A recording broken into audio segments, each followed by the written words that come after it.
પ્રકરણ 25 જગતજનની. શ્રી મા દક્ષિણેશ્વરમાં રહેતા ત્યારથી સવારના 3 વાગ્યે વહેલા બ્રહ્મ મુહૂર્તમાં ઉઠવાની ટેવ પડી ગયેલી. તે આખી જિંદગી સુધી ટકેલી. શરીર સારું ન હોય તો પણ 3 વાગે ઉઠીને હાથ મોઢું ધોઈને પથારીમાં પડ્યા પડ્યા હરિનામ સ્મરણ કરતા. શરીર સારું હોય ત્યારે શૈયા ત્યાગ કરીને સૌથી પ્રથમ શ્રી રામકૃષ્ણની છબીના દર્શન કરતા. ઉઠતી વખતે ઈશ્વરના નામોના ઉચ્ચાર કરતા. ત્યાર પછી શૌચ સ્નાન વગેરે પ્રાતઃકર્મ પતાવીને દેવને જગાડતા. એ વખતે ક્યારેક વળી સૂર કાઢીને ગાતા: ઉઠો લાલજી, ભોર ભયો સુર નર મુનિ હિતકારી. સ્નાન કરો, દાન દેવું, ગો ગજ કનક સુપારી. પછી દેવતાને ધૂપ તથા બાલ્ય ભોગ ધરાવીને પોતે જપ તથા ધ્યાન કરવા બેસતા. સવાર સુધી જપ ધ્યાન કરીને પછી પૂજા માટેના ફૂલ ગોઠવીને થાળમાં મૂકવા. બીલીના પાન, તુલસી દળ ધોવા. કોઈ ઘસી આપનારું ન હોય ત્યારે ચંદન ઘસવું તથા પૂજાની અન્ય સામગ્રીઓ તૈયાર કરી રાખવી વગેરે કામ કરતા. પછી 8 વાગ્યે મા પૂજામાં બેસતા.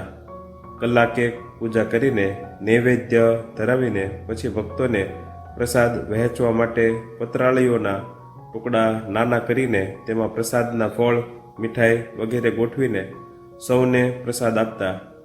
તેમની પ્રસાદ વહેંચણીમાં ઘણી વખતે એવું જોવામાં આવતું કે પ્રસાદ લેનારને ગમતું ફળ કે મીઠાઈનો ટુકડો તેના પડ્યામાં હોવાનો. ત્યાર પછી જમવાની ઘંટી પડે ત્યાં સુધી ખાસ અંગત અને બહુ જ પરિચિત ભક્તો મા પાસે બેસીને સાધના સંબંધે અથવા શ્રી રામકૃષ્ણના જીવનની વિવિધ બીનાઓ વિશે પૂછતા અને મા સાદી વાતોમાં તેમના ઉત્તર આપતા તથા કવચિત અન્ય વ્યાવહારિક બાબતોની સૂચનાઓ પણ આપતા. બપોરે જમ્યા પછી આરામ લેવા માટે મા પથારીમાં આડા પડતા, પણ ઊંઘવાનું ઓછું જ બનતું, કારણ કે એ વખતે પોતપોતાના ઘરકામથી પરવારેલી સ્ત્રી ભક્તો આવતી. 3:30 વાગે એટલે મા ઉઠીને પોતાના વસ્ત્રો ધોઈ આવતા. પછી હાથ પગ ધોઈને દેવને જગાડતા. ત્યાં તો બીજી સ્ત્રી ભક્તો આવવા લાગતી. મા પોતે માળા લઈને જપ કરવા બેસતા. કવચિત કોઈકના પ્રશ્નનો ખુલાસો કરતા. 5:30 વાગ્યે પુરુષ ભક્તોને માના દર્શન માટે બોલાવવામાં આવતા. એ વખતે મા વસ્ત્ર વડે આખું શરીર ઢાંકીને પાટ પર બેસતા. પગ નીચે ખુલ્લા ને ઝૂલતા રાખતા. એ વખતે સ્ત્રી ભક્તોને ત્યાંથી ચાલ્યું જવું પડતું. સંધ્યાકાળ થાય એટલે મા પાછા જપ કરવા બેસતા. જપ પછી દેવતાને રાત્રિનો ભોગ ધરવાનો સમય સુધી જમીન પર ચટાઈ જેવું કંઈક પાથરીને આરામ કરતા. માને વાનું ઓછું હતું દરદ હતું. કોઈ સ્ત્રી ભક્ત વાનું તેલ માલિશ કરી આપતી. રાત્રે શ્રી ઠાકોરની છબીને ભોગ ધરાવીને શયન કરાવતા 10 વાગી જતા. ભોજન કરીને સૂવા જતા 11 પણ વાગી જતા. શ્રી માને જયરામ વાટીમાં ભક્તો સાથે વાતચીતોનો અને ઘર જેવા વાતાવરણનો સુયોગ કોલકાતા કરતાં વધારે મળતો. ત્યાં ભક્ત સંતાનોના ઉતારાની તથા ખાવા પીવાની વ્યવસ્થા મા પોતે જ કરતા. શ્રી મા હંમેશા જપ કરતા રહેતા. આયુના અંતિમ કાળે શરીર દુર્બળ થઈ ગયું હતું અને મોટા ભાગનો સમય પથારી પર સૂઈને પસાર કરવો પડતો. આમ છતાં પણ એમના જપમાં ક્યાંય વિરામ ન હતો. રાતે બહુ ઓછું સૂતા. જપ કરતાં કરતાં જ રાત વીતી જતી. કોઈ સૂવાનું કહે તો કહેતા, ઊંઘ છે જ ક્યાં આવે છે? એવું લાગે છે કે જેટલી વાર હું સૂઉં એટલી વાર જો જપ કરું તો જીવોનું કલ્યાણ થશે. વળી કહેતા, શું કરું? છોકરાઓ વ્યાકુળ થઈને મને પકડે છે અને દીક્ષા લે છે. અરે કોઈ નિયમિત બિયમિત તો ઠીક, પણ કશું એ નથી કરતા. મેં એમનો ભાર લીધો છે એટલે મારે વેઠારવું પડે, એટલે જપ કરું છું અને શ્રી ઠાકોરને પ્રાર્થના કરું છું, હે ઠાકોર, એમને ચૈતન્ય આપો, મુક્તિ આપો. આ સંસારમાં દુઃખ કષ્ટ ઘણા છે, એમને ફરીથી ન આવવું પડે એ જોજો.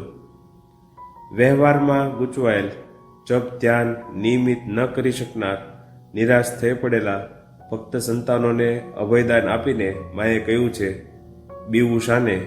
હંમેશા યાદ રાખજો કે તમારી પાછળ એ મહાશક્તિ રહેલી છે. આમ એ મહાશક્તિનો શક્તિ સંચાર કેટલા વર્ષ સુધી એક ધારો ચાલુ રહ્યો. અનેક લોકો આધ્યાત્મિક માર્ગે ચડ્યા, કેટલાય મુક્ત થયા, અસંખ્યને સંસારમાં શાંતિ સાંપડી. દીક્ષા વખતે ગુરુની આધ્યાત્મિક શક્તિ શિષ્યમાં જાય અને શિષ્યના પાપ ગુરુમાં આવે. શ્રી માએ તો શિષ્યોના પાપ સ્વેચ્છાએ ખોળો પાથરીને લીધેલા, એથી એમને ભોગવવું પડ્યું. એક પછી એક આવતા મંદવાડે શરીરને ઘસી નાખ્યું. દેહ જીર્ણ શીર્ણ થતો ગયો. લોકોને ઈશ્વરાભિમુખ કરવાના કલ્યાણ યજ્ઞનો હોમ કરતા કરતા જ્યારે શરીરમાં કંઈ જ ન રહ્યું ત્યારે માયાના સર્વ બંધન છોડી દીધા. કોઈ પણ સગા વહાલાને પોતાની પાસે આવવાની કડક મનાઈ કરી દીધી. પોતાના ભક્તોના આધ્યાત્મિક કલ્યાણનો ભાર પોતાના અનન્ય પાર્ષદ સ્વામી શારદાનંદજીના હાથમાં સોંપીને શ્રી મા ઈસવીસન 1920ના જુલાઈની 21મી તારીખે મહાસમાધિમાં ભગવાન શ્રી રામકૃષ્ણ દેવ સાથે મળી ગયા.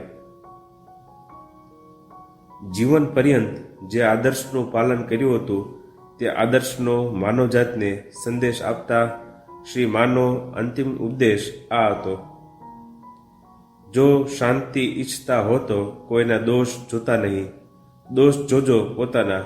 જગતને પોતાનું કરી લેતા શીખો, કોઈ પારકું નથી, જગત છે તમારું.